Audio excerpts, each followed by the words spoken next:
So, Ainsley, more stuff is coming out. Yeah, so there's another book. There's another book that's been written about the election 2024. These three reporters, one from New York Times, one from Washington Post, and one from the Wall Street Journal, they wrote this book. It's called 2024, How Trump Retook the White House and the Democrats Lost America, set to be released in July. And they talk about, Brian, they debated, his advisors debated whether or not he would have a cognitive test back in February. He said, so Biden's aides were confident that he would pass a test, a cognitive test, according to the book, but they worried that the mere fact of him taking it would raise new questions about his mental abilities.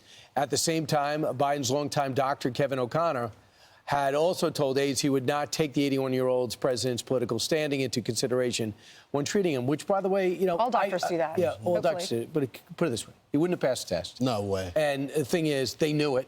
So, again, it makes me not want to read this book, because they're not being candid. Right. And the thing is, all these people, outside Alex Thompson, who evidently wrote about it earlier, I haven't looked back and double-checked that. He wrote a book for Axios, and he writes it with Jake Tapper. Now talking about all his failings, how he wasn't there. He was the president auto pen. Well, and I think you hit it right there, Brian, when you said they're still not being honest about this. They're still lying about what they knew. He's doing a few today. Exactly. You think any of them are going to ask the question Maybe about his mental acuity and what the conversations were like behind the scenes? I watched this live. This was Jen Psaki talking about what happened on the debate stage. She says that and remember, she's a skilled communicator, but watch the stumble here. Let's watch it. I hadn't seen him in person during that period of time. I never saw that person, not a single time, and I was in the Oval Office every day, that was on that debate stage. I'm not a doctor. Aging happens quite quickly. Were things that people saw during that period of time that were similar to that or would have been in a category of that? I don't know, possibly, right? And all these books are going to tell us. Cover-up is a very loaded term, I think. Well, it means you knew that it was really bad and you're pretending otherwise versus you're deluding yourself, which I think is what people do a lot. Well, I understand, but I still think it's like cover-up is often like a crime, right? I think it's a bit of a dangerous term. Well, if they didn't know it in February, we saw the debate 4 months later in June. Did he age that quickly? They had to have known. They did know. And if you're behind the scenes, you're saying, let's don't give him a cognitive test, because then if he fails, that information might come out. So we're safe if we don't. That is the same month in February, the same month that the Her report came out. And remember what the Her report said? And remember, these were findings from months before. The Her report said he was a sympathetic, well-meaning elderly man with a poor memory. Right. I read the whole report, and he looked terrible in it. He couldn't hold a thought. He kept regressing back to his high school football days.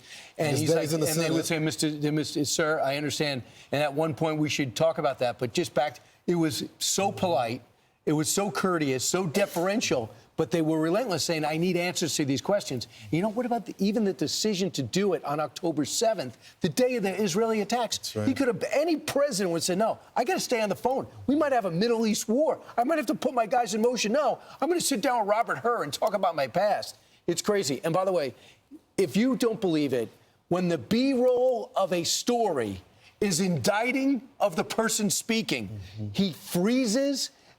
King Abdullah has no idea what direction he's heading behind him. He goes out of the lawn. He can't walk across a small thing. And of course, you go see him go over the sandbag.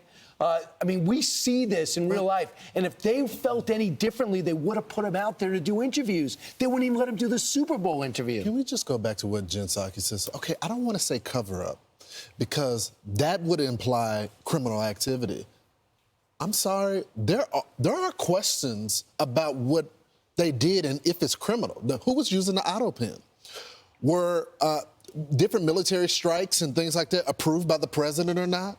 Did he actually sign some of the legislation and some of the executive orders? Who decided that they were going to do all the pardons when the president was standing on the stage with the next president of the United States?